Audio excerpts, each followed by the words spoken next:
عليكم ورحمة الله وبركاته. أكمل جاجر جرتو بقدر تاني سنين جرب لونك يا أرى أبي جابا سن برسيسوف كبيتنس كبيتن سلام بيتني ورهم بين في جتوان بين الرا والبرسيسون در كمكان كنافو وروني رايا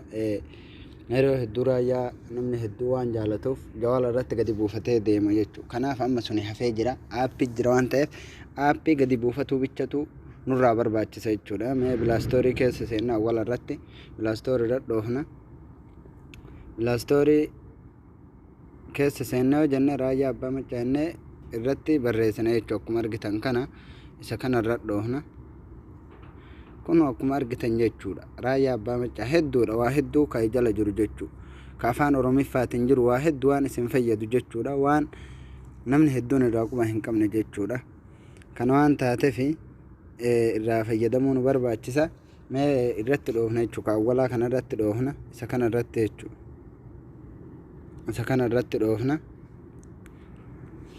akkasuma ani dura gadi buufadhe waan jedhuuf oppiin jedhaani akkasuma akkuma argitan kana jechuudha mee gubbarra dhoofna beeksisa dhiifama beeksisni yeroo dhufe irraa of duuba deebitan jechuudha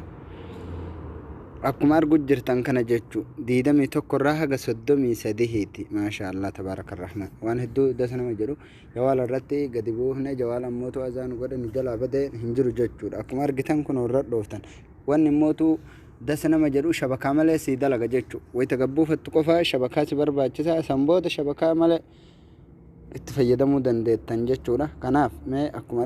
waliin irra dhoofne ilaallan jagasa السلام عليكم ورحمة الله وبركاته.